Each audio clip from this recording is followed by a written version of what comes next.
Good evening. I'm Beth Drucker, the president of Go Green Wilmette, and we're delighted to have you here tonight for a very interesting webinar. It's called We're Over It. It will be a conversation about the sustainable menstrual product movement, and it's going to feature two young women who are very, very active and passionate about this field, Sonia Holstein and Colleen Angarone.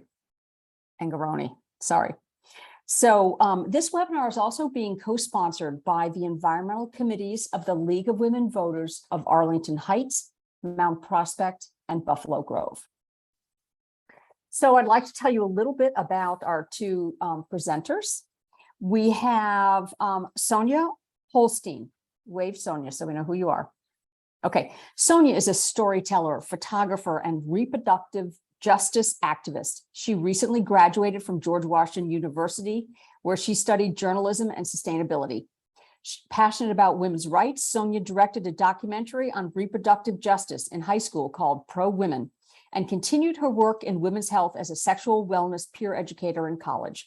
Sonia is currently branding and marketing manager at Twisted Alchemy, a cold pressed juice company based in Chicago. She loves to cook, go to live music, and talk about the innovative products in the sexual wellness world. Colleen Angarone is a recent graduate from Montana State University. She used her English major to align her passions, writing her undergraduate thesis about the rhetoric behind feminine shaving advertisements. She currently works as an English tutor for high school students and is optimistic that women can amend the world through their wellness. Ladies, we're delighted that you have taken the time to put this presentation together, and we encourage anyone in the audience, if you find this interesting, make sure you tell your friends about it and encourage them to go to the recording that will be posted to the YouTube channel starting tomorrow. And so with that, I'm going to turn it over to Sonia and Colleen. Thank you. Thank you so much, Beth. We're really excited to be here and be speaking with you all today on this really important topic. We prepared a little presentation for you guys outlining the background as well as some statistics so that you can have the resources and information on this topic because it is fairly new. So let's dive in and get started. I'm going to share my screen with a presentation. Okay, awesome. Colleen, can you see it okay? Yes, I can.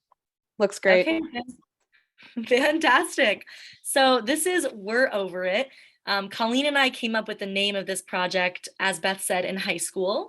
This was a project that we did senior year at New Trier, and we really wanted to combine our passion for women's rights along with our passion for the planet. And we really felt like period products is something that, one, isn't talked about enough, and two, there's a lot of innovation that's happened in the past 20 years. And it seems like a lot of people are still kind of using single-use products like pads and tampons. So we wanted to dive into this project and really understand the issue and start to understand ourselves what it looks like, what products are out there, and how can we use them. So with that, we're going to dive into earth-friendly, or like we'd like to say, eat earth first menstrual products. So this is where it all started. This is Colleen and I at the Go Green Wilmette Fair in 2018, where we first presented our project. We also made stickers that really captured our project. Mind your own uterus, trying to encourage people to be really empowered about their reproductive rights and know that you have choices when it comes to menstrual products. So we are really excited to spread that message in 2018. And now in 2022, we are both graduated college and we're still just as passionate about the issue and are really excited to share it with you all today. We know that people are on here of all different backgrounds, regardless of your gender, regardless of your age. This issue is important for everyone to understand. And we hope that today you can take something away that you can share with other people in your life that have uteruses and experience periods. Because I know for me personally, it would be great for lots of young women and young girls to understand their choices. And that when you get your period, you don't have to go right to tampons and pads. There's a lot of different options, and possibly ones that are better for the earth and better for our bodies. So let's talk about some of the statistics. When it comes to pads and tampons, around 12 billion pads and 7 billion tampons are thrown out every year in the US. And that is not including all of the different countries in the world that are also using these products. So you can imagine, I mean, the number is even hard to wrap your head around. Trillions of pads and tampons being thrown out, and a lot of waste that's being accumulated. So a year's worth of disposable period products leaves a carbon footprint equivalent to 5.3 kilograms of CO2, which is about 12 pounds. And this has a really negative impact on our planet. And it's really important to be aware of that when choosing what products you want to go with. Tampons, pads, panty liners, and all the packaging. So if we think about it, when I open a pad, it's covered in another plastic layer. It's not just the pad itself. There's an extra plastic add-on. Tampons has the same story. Not only is there the insert made of mixed materials, we also have the applicator made of plastic and the surrounding made of plastic. Not even talking about the box and possibly other materials that are put into that.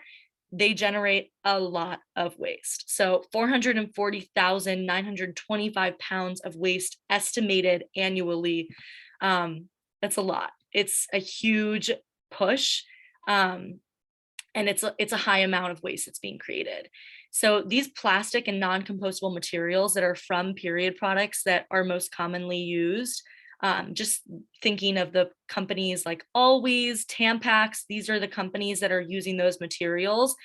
They take 500 to 800 years to decompose. So basically in the time those products have been invented, they're all still on Earth and they're not going anywhere anytime soon. And a single person who menstruates will use somewhere between 5,000 and 15,000 pads and tampons in their lifetime. So this is a huge number when we think of all of the people that menstruate on Earth, and not to mention the cost. These items are expensive and we're still battling a tampon tax. All of these items are still taxed just for our natural body ability to bleed. So those are a little disheartening. And these are two statistics we also wanted to include. The average woman spends $1,700 to $2,000 on disposable period products in their lifetime. And this is a huge cost, not to mention all the other products that go into bleeding, whether it's heating pads, whether it's medication to help your period be smoother. There's so much that we're spending money on to, just experience this natural sensation of having a period. So it's kind of crazy when you think about how expensive disposable period products are and how little they last. The average woman uses 20 plus tampons, which amounts to about 80 plastic bags when you think about all the materials in a tampon. And that's a lot of plastic that you're generating every cycle. When I think of all the people in my life that also bleed, I mean, it just amounts to a lot and a lot of waste.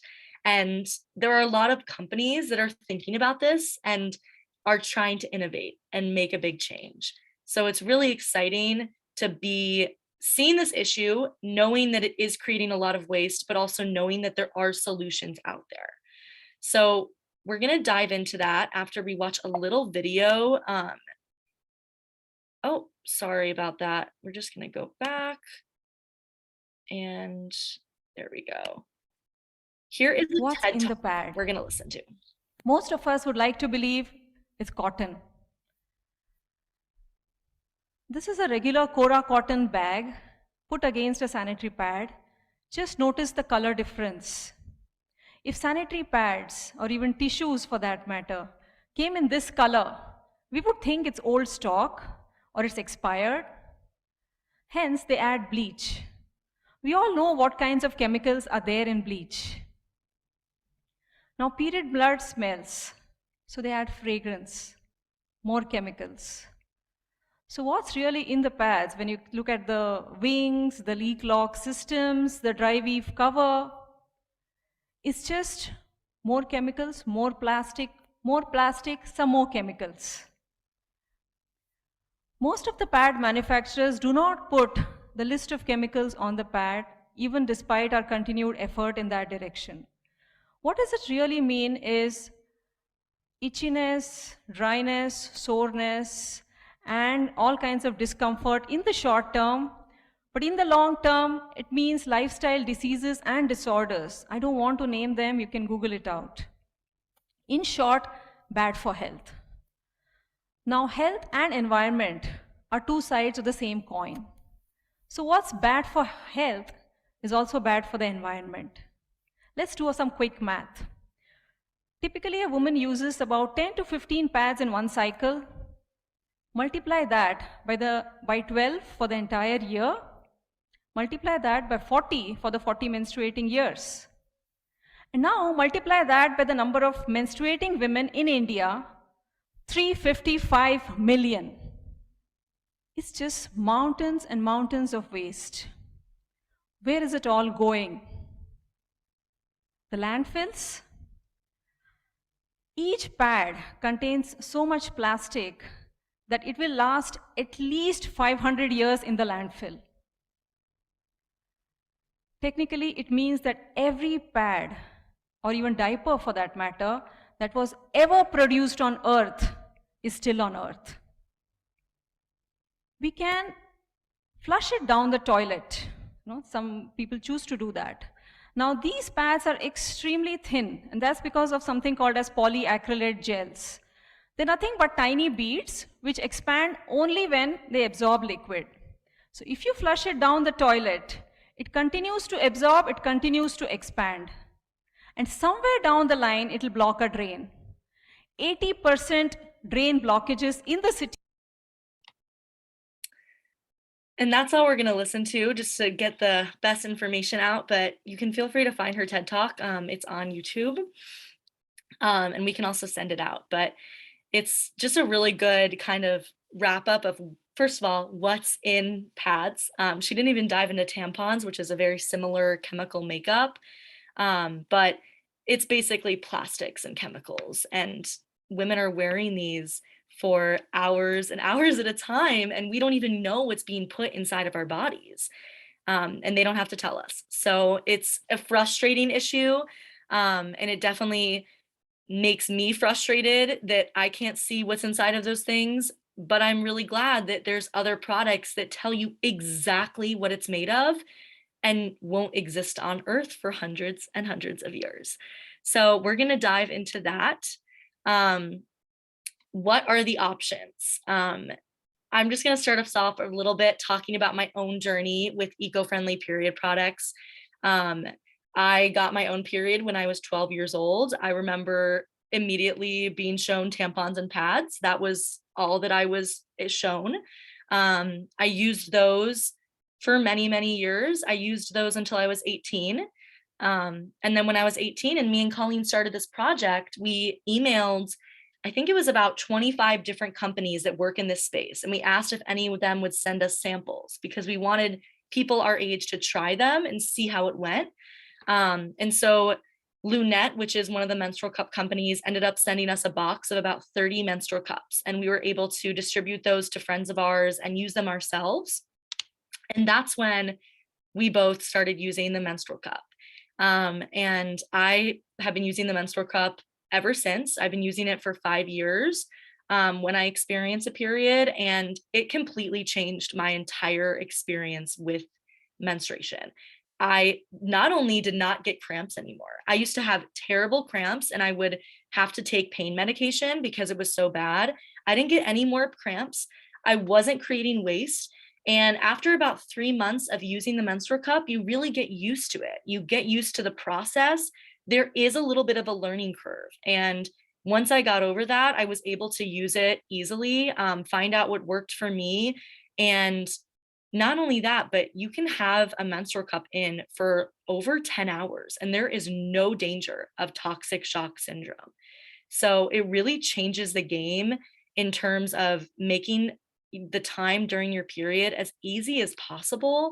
And really empowers you to, be a normal human without feeling like so inconvenienced, and like there's so many disadvantages of bleeding when we should feel empowered by it.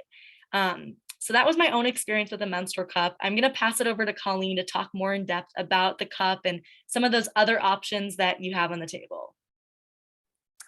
Thanks, Sonia. Yeah, I can speak to my experience with menstrual cups as well.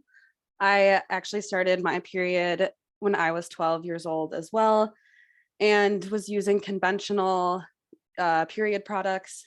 These were always like a bit uncomfortable to me, just physically. So when I found out that there were other options that were not only better for my own health, but better for the earth, this is also a time where I was vegan and very into eco-friendly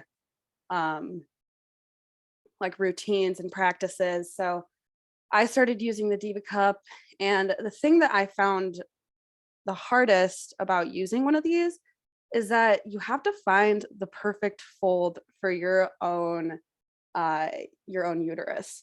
And this for me was, as you can see in the image right there are a bunch of different ways where you can fold it. You have many different options, and there ought to be some comfortable position for you.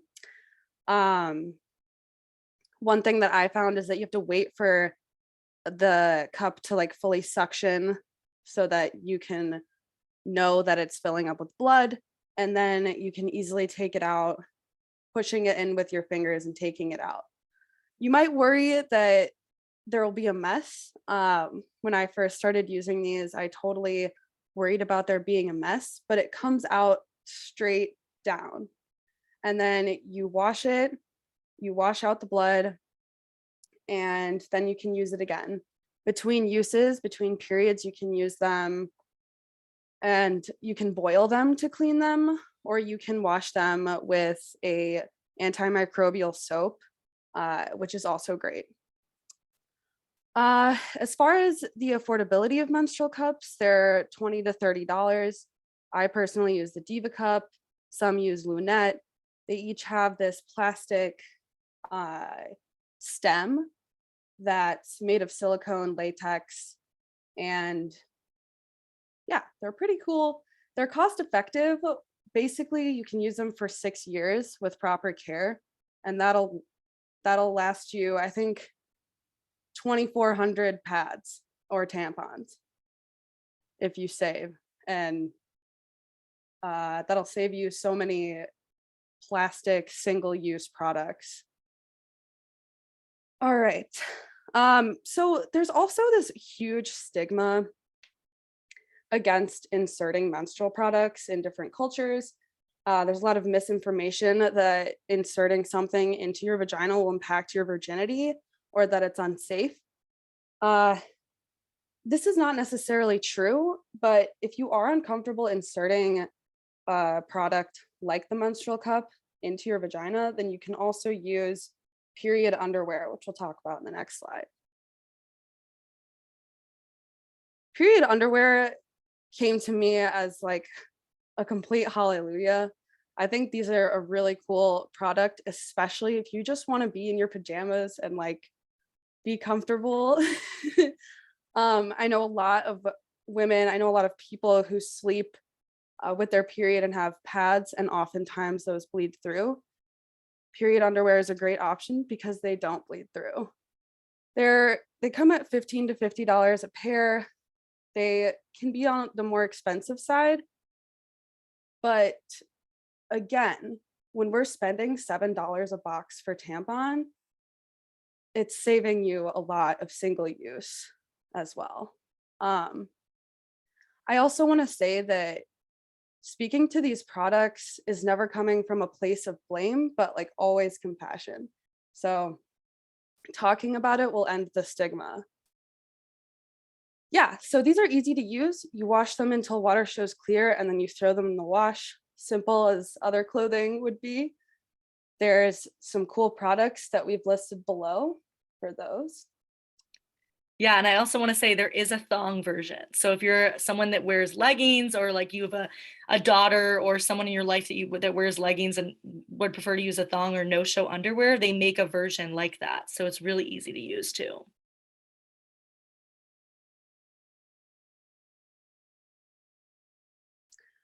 These reusable applicators, when I found out these existed, we actually didn't talk about them in our original presentation back in 2018, but these can be used, I think, about 3,000 to 10,000 uses depending on the product. And they're made from recyclable material. They have cotton tampons, which are far more comfortable than some of the other products that might have like plastic being laced into the string or other chemicals that aren't safe for our bodies. These are easy to use. They actually can fit up to like super plus tampons. They sell tampons on their website as well. They come at a price of $15 to $40 an applicator. Yeah, so they're pretty cool. I always imagined that they'd be super easy to just carry in my purse and take with me anywhere I go, just like the menstrual cup as well.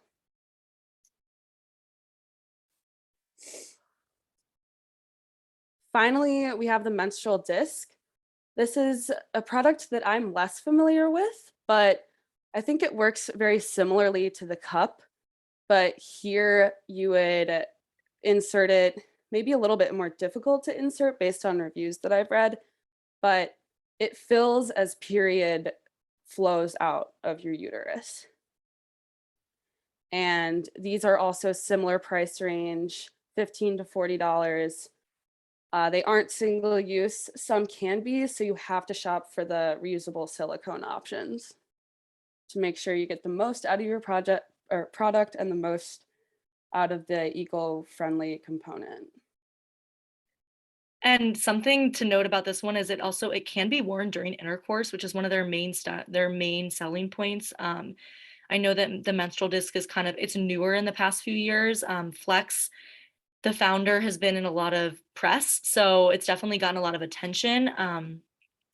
I think that it is very different than the cup. Is you can't wear it as long. That was one thing that did stick out. You can't wear it as long just because of the size of it. It is a little smaller than the menstrual cup. But I know there are a lot of people that like the size of it because it is smaller. So, you can kind of decide which one is best.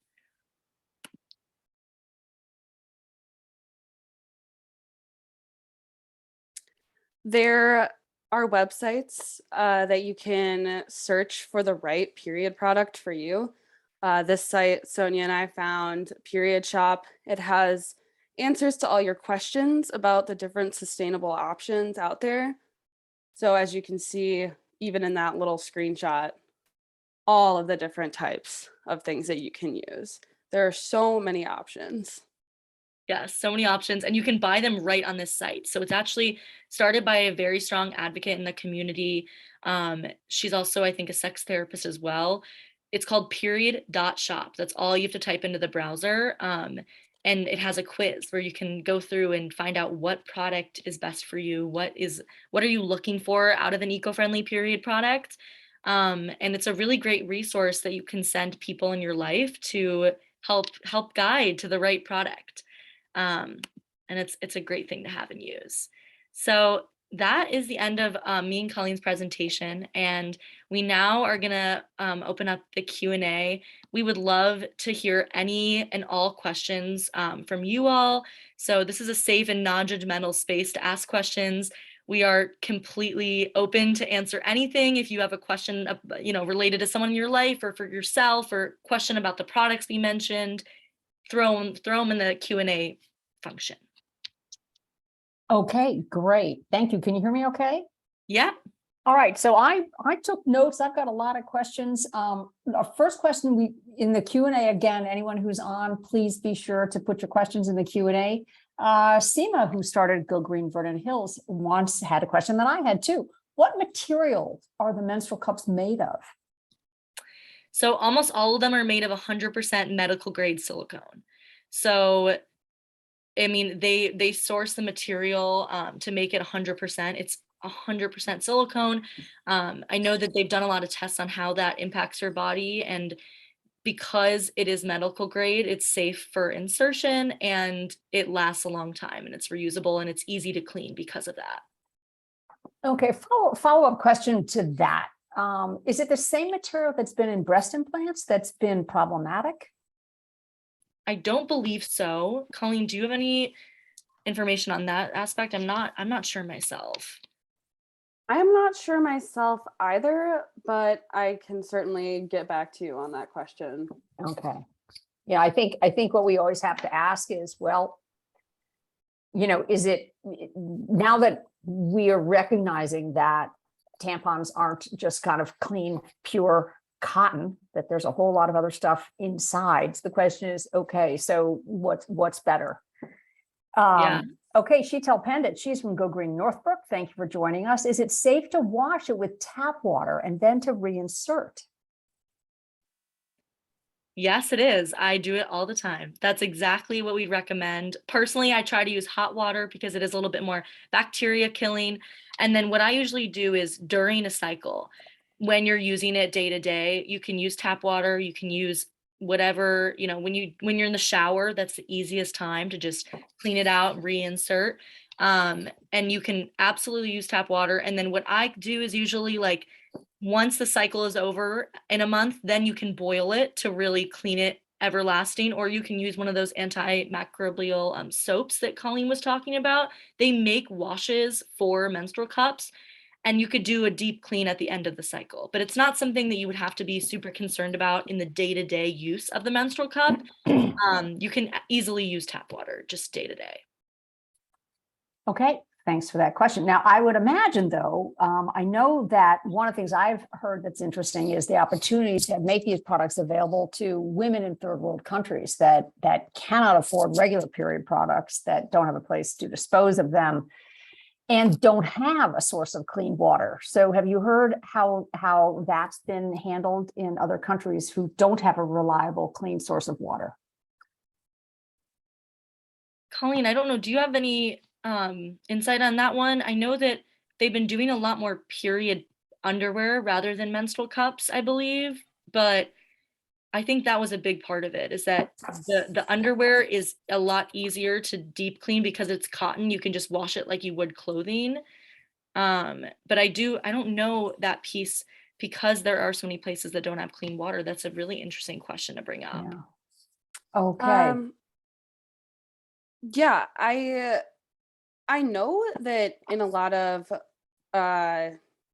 countries that there is the stigma of insertion. So I'm not sure if a lot of countries, like poorer countries, would use the like insertion method. But definitely, as what Sonia was saying, the period underwear seems to be like a safer bet in a lot of other countries. Okay, well, the next question is about period underwear. MV asks, what are your thoughts about the chemicals in period underwear? She's heard that they can be harmful. So have you heard anything about that? I have heard about that. I know that there was an issue in the earlier versions of the Thinx underwear, THINX. That is one of the main underwear companies that makes period underwear. And I know in the first versions of their product, there was controversy over one of the materials they were using in the underwear. And I think that because of feedback they were getting, that they wanted it to be more natural and like healthy for the microbial ecosystem that is the vagina, I think they did change it.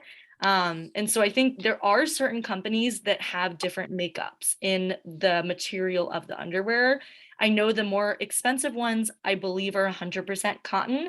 And then there are other ones that I think have a little bit more gray area on whether those materials are 100% safe for that area of our body. But I think it is a question about the underwear we use day to day, and most most underwear that we use and we buy from, whether it's, Target or lingerie stores or wherever you buy your undergarments, most of them have a similar makeup. And so you're already putting that in your ecosystem day to day. And so I think that most of the time the period underwear is similar to that, but it does have the ability to absorb your period. Okay, so as a follow-up question, she asked whether period underwear has to be air dried. Going to be put in a dryer. Yes. Yeah, you can wash it. I mean, you can wash it regularly and put it in the dryer. But no, you can totally air dry it too. I think you can wash them however you do please. either. Yeah, I Yeah. think you can do either, and I think it also depends on like what type you buy, because I know some of the thong versions I believe are thinner material, and for me I usually like to air dry those items so that they don't get pilly of any sort. But I believe a lot of the like more briefs and like full coverage underwear is made of kind of like a thicker material, at least when it comes to thinks. I know that you can totally pop those in the dryer. Okay, Catherine White brought up a question that I think you've already talked about. She said, well, doesn't the safety of the tap water depend on what's in the tap water where you live? So It does. yeah. So obviously that varies even within our country significantly. So that would just something it's good to know how safe your water is. Seema has a question. So for swimming, obviously the Diva Cup would work with that. She was wondering whether the period underwear could actually be worn during swimming. I believe it definitely could. I think, Colleen, do you know if they're doing any like swimsuit version period underwear? I'm 99% sure that they have a version of period underwear that it's also functions as swimwear.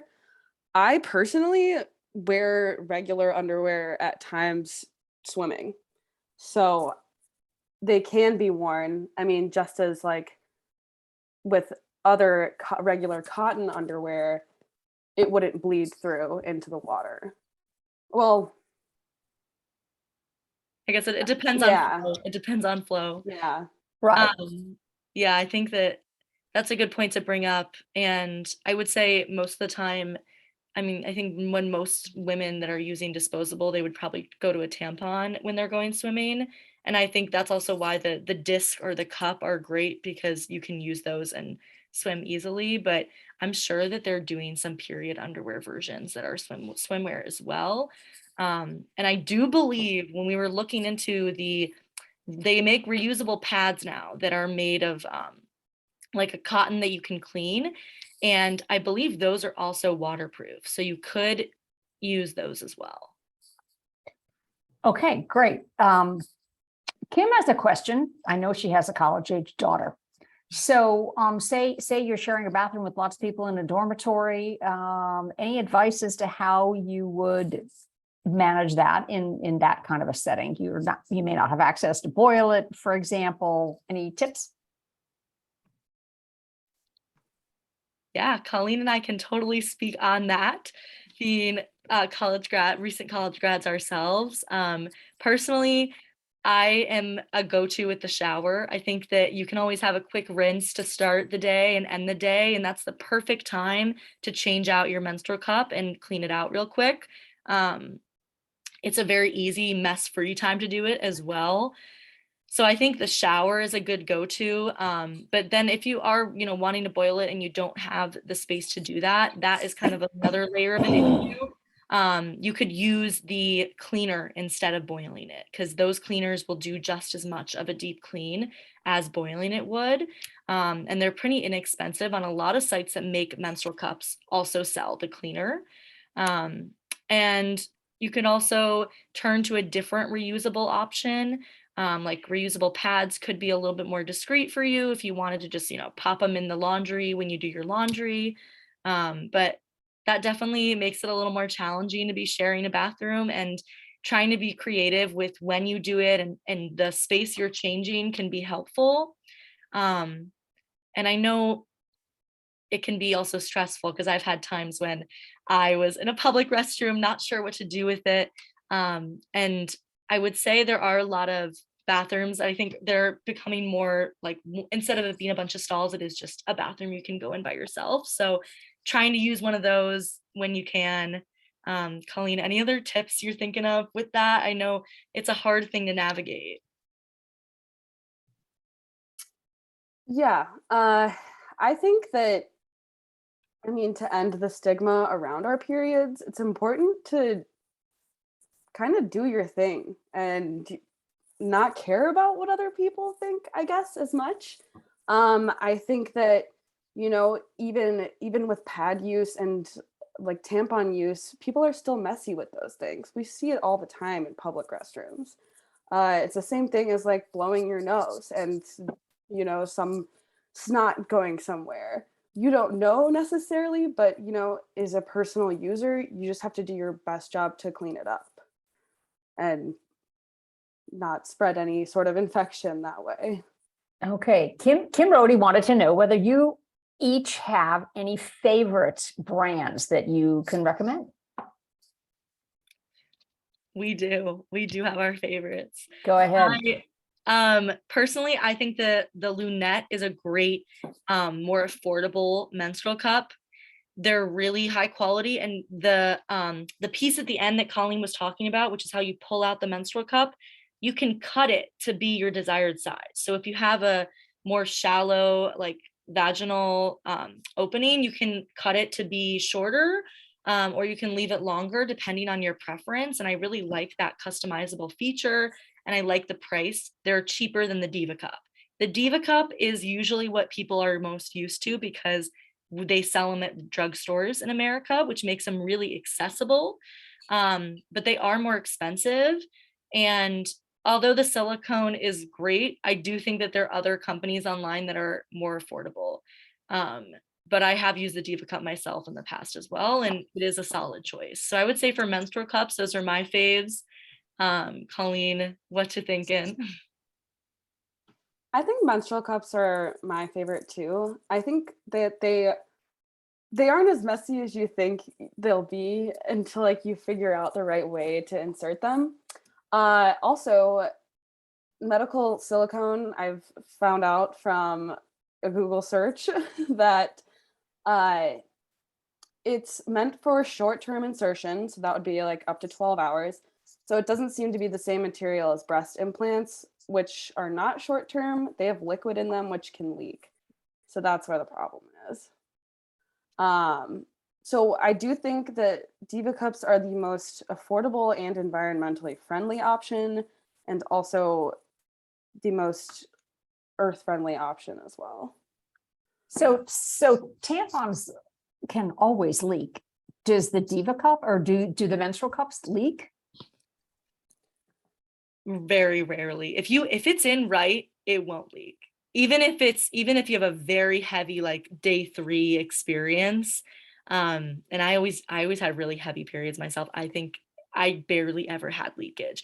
And the trick that me and Colleen were talking about this before is that you kind of have to pull it like a little bit once it's inside to test that it's suctioned.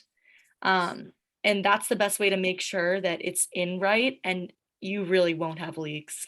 It's so rare. I mean, I feel like it's just they're much better at holding everything than any other product. And I did try the Menstrual Disc as well.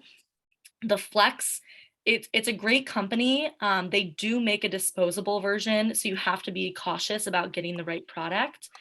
But I really would recommend those as well.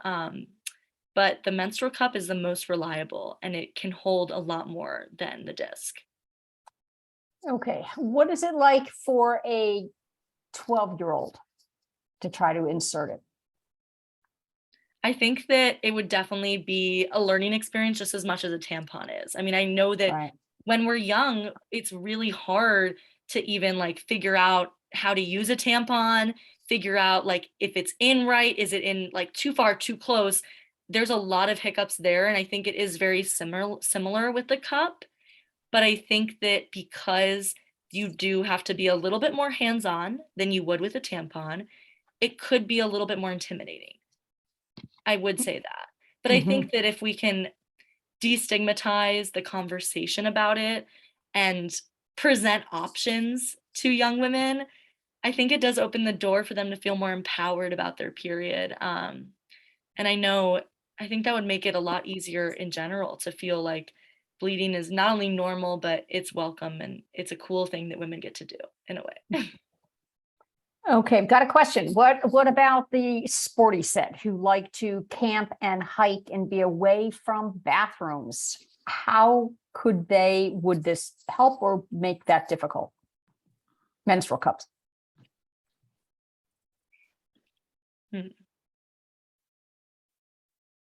I lived in Montana for 4 years. I there's lots of mountains around there.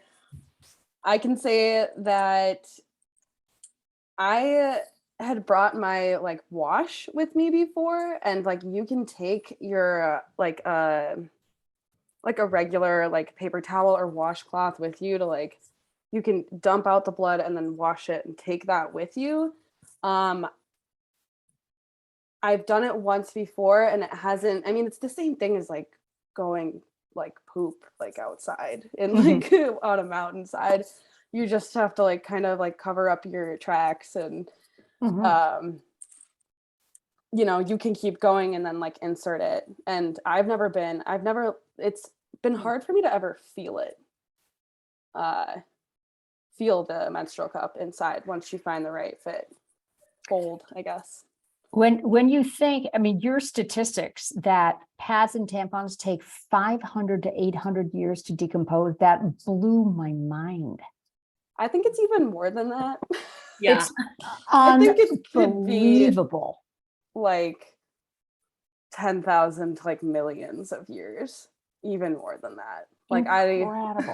Yeah. And so you think of the environmental impact. Say you're camping and you use a Diva Cup and you bury the blood. It decomposes in weeks. It's just it's probably nutritious for the soil, in fact. So that I know that for girls who spend a lot of time out hiking and camping, that it's been kind of a game changer because you're not packing out soiled pads and tampons, which I think is pretty hard to do. So okay, let's see. So another question. So someone else wants to know, so I thought the same thing. So what was your learning curve using the Diva Cup? And she also wants to know, did you wear any period underwear as a backup? Well, in case you were worried about spillage. I personally did not wear any period underwear as a backup. I did try the period underwear for a few days as part of our project in high school, but it just wasn't for me. It just kind of wasn't as comfortable as my other underwear that I like to use myself. And with the cup, I definitely think the learning curve is about insertion and getting it to be suctioned.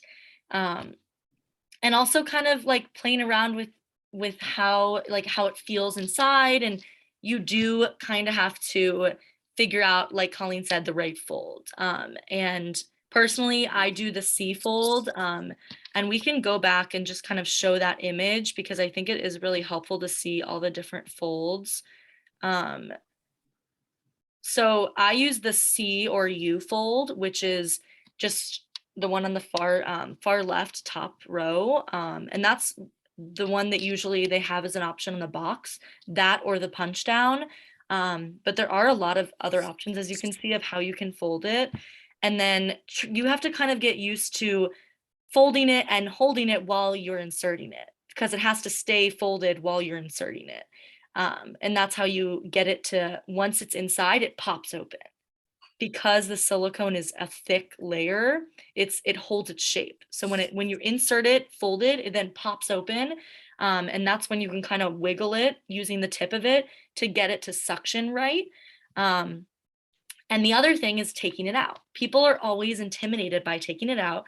I was too.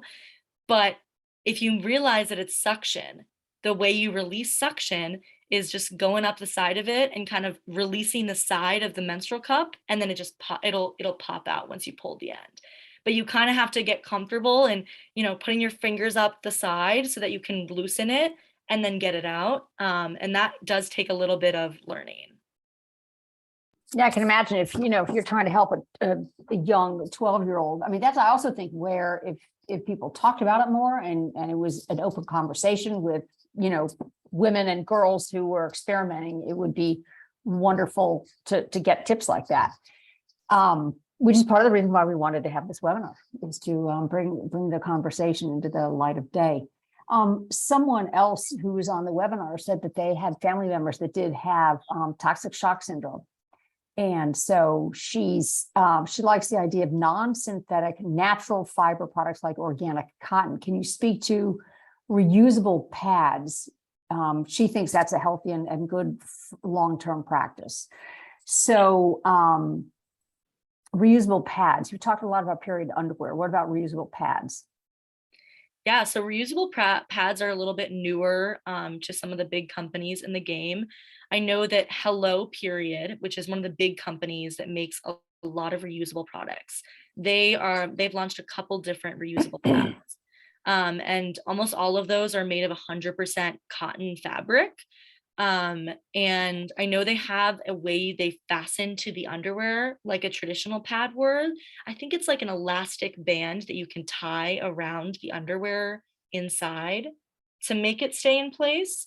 And I think it's a really great option. A lot of them have a really high absorption, but the thing is with that, compared to the period underwear, I believe that they're a little bit like slimmer and a little bit thinner in order to stay in the right place on your underwear. So I don't know if it's as high of an absorption as the period underwear options, just because of its size, but I'm not 100% sure on that fact. So definitely something that I would need to look into a little bit more on that note. But I highly recommend looking into the ones on helloperiod.com because their reusable pads have really good reviews. Great. And from what I've learned, there is a huge environmental impact to growing cotton. Certainly conventional cotton, but even organic cotton takes a tremendous amount of water to grow. Yeah. So that's another thing. If you're trying to weigh, various different factors in, that's something that's good to think about.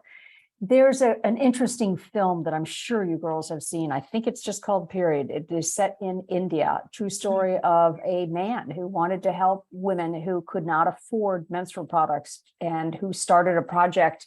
Is it called period.com? I don't remember. Okay. But it's been a couple years. I think I saw it like 3 years ago, but it's a great film and it really outlines the issue. I feel like in a lot of more developing worlds and what that looks like and how you can make such a difference on women's lives and just getting the right products to people.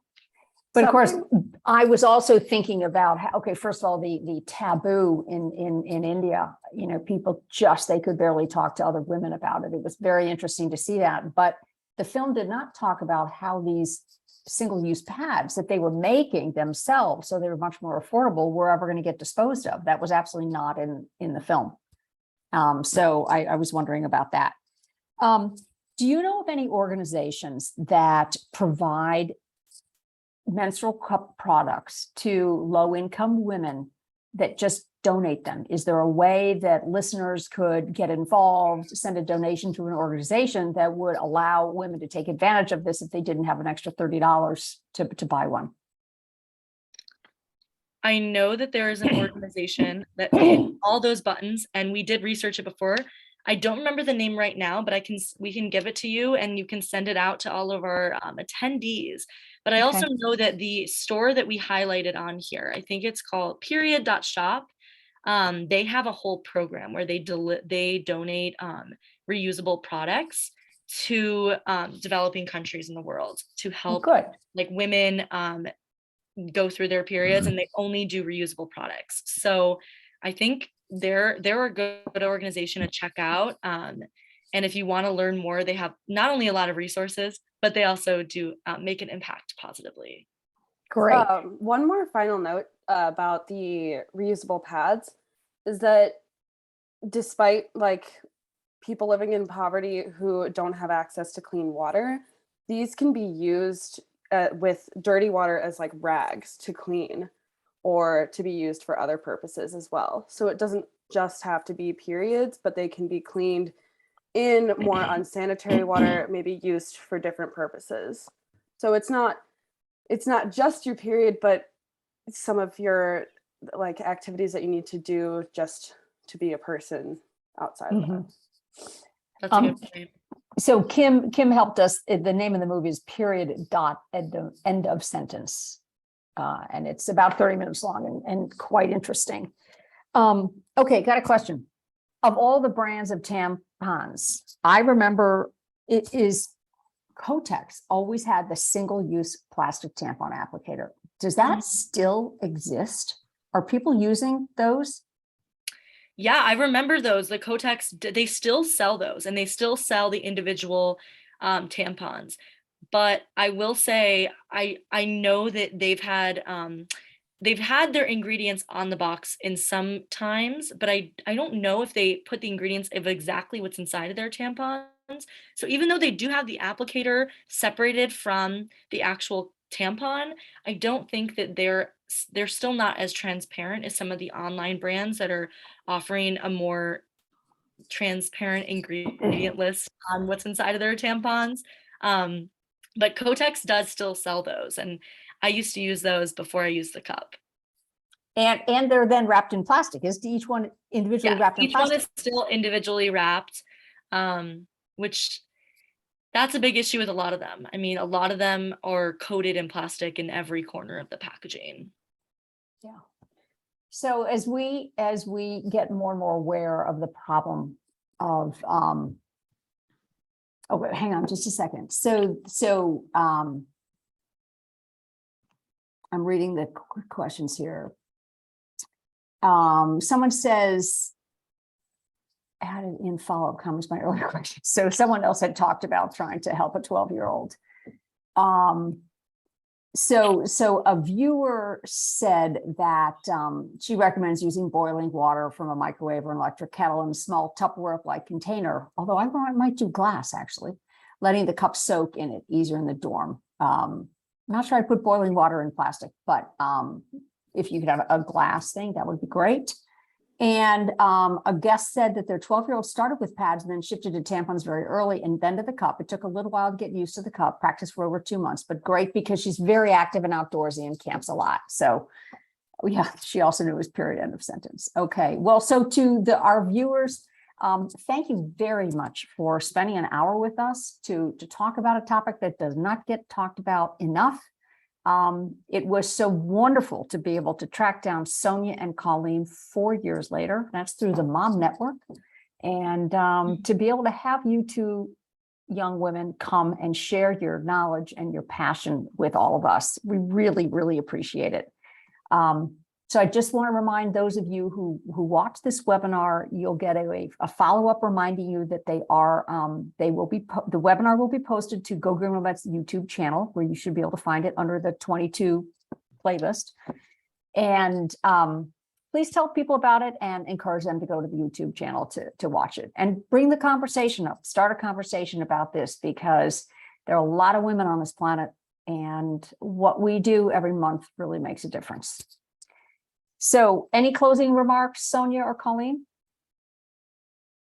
Thank you so much for being here. We really appreciate everyone coming to the webinar, and thank you, Go Green, for having us and inviting us to present. It's been so fun.